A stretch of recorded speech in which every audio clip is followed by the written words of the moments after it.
Hello दोस्तों, स्वागत है आपका फिर से हमारे इस यूट्यूब चैनल फूफाजी ब्लॉग्स में।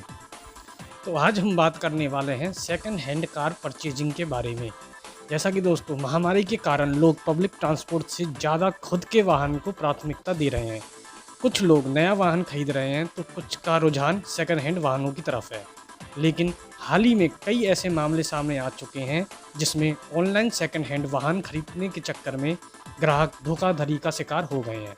हालांकि कई बार लोकल मार्केट से सेकंड हैंड वाहन खरीदते समय भी ग्राहकों को ठग लिया जाता है।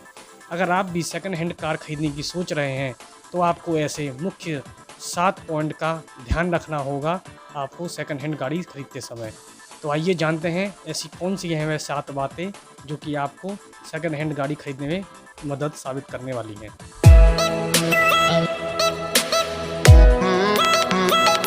आइए बात कर लेते हैं फर्स्ट पॉइंट की। जैसा कि मैकेनिक पर ज़रूरत से ज़्यादा भरोसा ना करें। कई बार लोगों को कहते सुना होगा कि सेकंड हैंड कार खरीदने जा रहे हों तो गाड़ी चेक करने के लिए खुद का मैकेनिक लेकर जाना चाहिए। लोग ऐसा करते भी हैं और यहीं से शुरू हो जाती है हमारी परेशानियां। यूज़ कार डीलरों ने हमें बताया कि अक्सर लोग सेकंड हैंड कार पसंद करने आते हैं तो अपना मैकेनिक साथ लेकर आते हैं। उसके बाद मैकेनिक के बोलने पर ग्राहक आंख बंद करके कार खरीद भी लेता है। यही उनकी सबसे बड़ी गलती होती है। वह मैकेनिक पर ज़रूरत से ज़्यादा भरोसा कर लेता है। और जैसा कि डीलरों ने बताया कि मैकेनिक और डीलरों का एक दूसरे से आए दिन काम पड़ता रहता है, क्योंकि दोनों एक दूसरे पर निर्भर हैं, जबकि ग्राहक का मैकेनिक से कभी कभार ही काम पड़ता है। ऐसे में कोई भी मैकेनिक हो, सभी का कमीशन बंधा होता है, फिर चाहे ग्राहक उसे अपने साथ ही क्यों ना लाया हो। अगर कार बिकती है तो 2 से 3 हज़ार रुपये का कमीशन मैकेनिक का तय हो जाता है और ग्राहक को इस बात का पता भी नहीं चलता कि वह ठग चुका है। इसलिए मैकेनिक पर ज़रूरत से ज़्यादा विश्वास ना करें, क्योंकि वह अपने कमीशन के चक्कर में आपसे झूठ बोलने से पहले ज़रा भी नहीं सोचेगा, ताकि डीलर से उसका काम चलता रहे। तो दोस्तों, अब बात कर लेते हैं सेकंड पॉइंट की। डीलर के कार कलेक्शन को देखकर इम्प्रेस ना हो। अक्सर लोग यूज्ड कार डीलर का कार कलेक्शन देखकर इम्प्रेस हो जाते हैं और मन में ये धारणा बना लेते हैं कि इसके पास ज़्यादा गाड़ियां हैं तो यह एक अच्छा डीलर होगा। लेकिन यहीं पर ग्राहक फिर धोखा खा जाता है, क्योंकि ऐसे डीलर सभी प्रकार की गाड़ियां ले लेते हैं, फिर चाहे वो अच्छी हो या उनमें कोई खराबी हो। उसके बाद डीलर गाड़ियों का रंग रोगने करवा कर या उसमें थोड़ा काम करवा कर उन्हें बेचने के लिए डिस्प्ले में लगा देता है। गाड़ी में यदि कोई प्रॉब्लम भी होती है तो मैकेनिक इतनी सफाई से लीपापोती करते हैं कि आम इंसान का समझ पाना नामुमकिन हो जाता है और ग्राहक बड़े स्टॉक के दिखावे में आकर उन पर विश्वास करके गाड़ी खरीद लेता है। इस समस्या से बचने के लिए ऐसे डीलर के पास जाएं जिसके पास लिमिटेड स्टॉक हो लेकिन अच्छा स्टॉक हो। बात कर लेते हैं तीसरे पॉइंट की, जो कि है ज़रूरत से ज़्यादा डिस्काउंट मिल रहा हो तो कुछ गड़बड़ हो सकती है। हाँ दोस्तों, कई बार डीलर एक्सीडेंटल गाड़ी ले लेते हैं और उसमें काम करवाकर उसकी अच्छी तरह से गाड़ी रंगवाकर उसे बेचने के लिए खड़ी कर देते हैं। गाड़ी को जल्द से जल्द निकालने के चक्कर में डीलर ग्राहकों को 30 से 40 हज़ार या उससे ज़्यादा का भी डिस्काउंट दे देते हैं और ग्राहक सोचता है कि मैंने पैसे कम करवा लिए हैं या मेरे बजट में आ रही है यह गाड़ी, और फिर धोखा खा जाता है।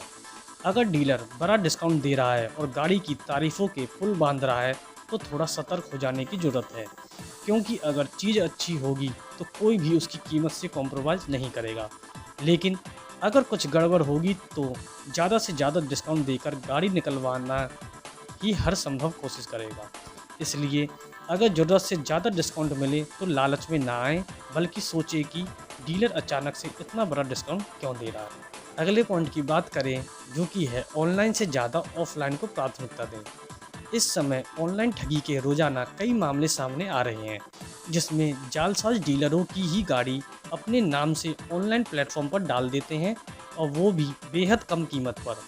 खुद की पहचान आर्मी वाले के तौर पर बताकर लोगों को अपने जाल में फंसाते हैं और उनसे पैसे ऐंठ लेते हैं। इसलिए ऑनलाइन प्लेटफॉर्म के चक्कर में ना पड़ें और किसी पर भी आंख बंद करके विश्वास ना करें, नहीं तो महंगा पड़ सकता है। बेहतर होगा कि गाड़ी फिजिकल देखकर खरीदें ताकि तसल्ली से देखा परखा जा सके। इससे फ़ायदा यह होगा कि गाड़ी और गाड़ी के मालिक दोनों आपके सामने होंगे और आप बेहतर तरीके से निर्णय ले पाएंगे। बात कर लेते हैं अगली सावधानी की, जो कि है गाड़ी देखकर उत्साहित ना हो। अक्सर देखने में आता है कि कुछ लोग गाड़ी देखकर उत्साहित हो जाते हैं और ग्राहक के इसी उतावलेपन को डीलर भांप लेता है और उसका फ़ायदा उठाता है। वो कार की सारी खूबियाँ गिनाएगा, अच्छी अच्छी चीज़ें दिखाएगा, एसी चालू करके देगा, स्पीकर का साउंड सुना देगा, गाड़ी की चमक दमक के रूबरू कराएगा और हम उसे सही मान लेते हैं। वो यह भी दिलासा देगा कि बेफिक्र रहें, गाड़ी में कोई प्रॉब्लम नहीं आएगी। बेवजह उत्साहित होने की बजाय अपने विवेक से काम लें। गाड़ी की अच्छी तरह से पड़ताल करें। अगर आप अनुभवी नहीं हैं तो भी गाड़ी स्टार्ट कर केबिन में बैठकर या बाहर निकलकर उसे अनियमित साउंड और वाइब्रेशन का पता लगा सकते हैं।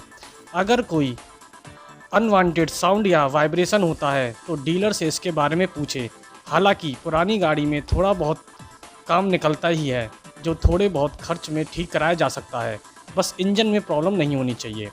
इसके अलावा गाड़ी का कम से कम 2 से 3 किलोमीटर का ट्रायल ज़रूर लें, ताकि इससे इंजन गियर बॉक्स को अच्छी तरह से चेक किया जा सके। कम से कम 1-2 किलोमीटर गाड़ी चला लेने के बाद गाड़ी स्टार्ट रहने दें और बोनट खोलकर ऑयल डिप बाहर निकालें।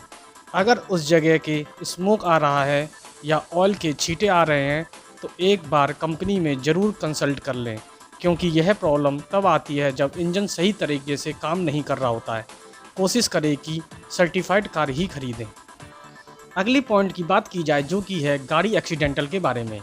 जैसा कि गाड़ी एक्सीडेंटल तो नहीं है, एक आम आदमी के लिए इसका पता लगाना मुश्किल है, लेकिन एक्सपर्ट ने बताया कि डूम, पिलर और चेसिस से इसका पता लगाया जा सकता है।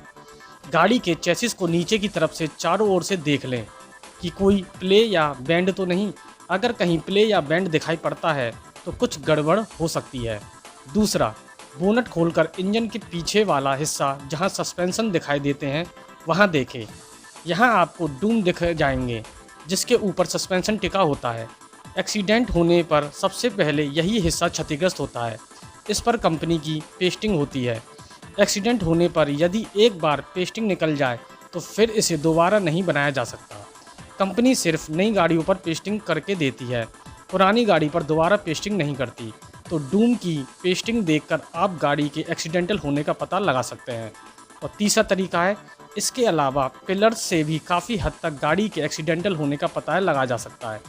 जैसे ही दरवाज़ा खोलेंगे तो वहाँ पिलर्स पर लगी रबर को हटाकर देखें। यहाँ बहुत सारे डॉट नज़र आएंगे। अगर इन डॉट में कहीं से क्रैक या जॉइंट दिख जाता है तो भी गाड़ी के एक्सीडेंटल होने का पता लगा जा सकता है। लास्ट पॉइंट की, जब तक पूरे पेपर्स ना मिले गाड़ी ना खरीदें। डीलर्स के पास गाड़ियाँ कई जगहों से आती हैं। ज़्यादातर शोरूम से एक्सचेंज कराई गई गाड़ियाँ होती हैं। सेकंड हैंड गाड़ी खरीदें तो इन डॉक्यूमेंट्स पे ध्यान दें। पहला है रजिस्ट्रेशन कार्ड।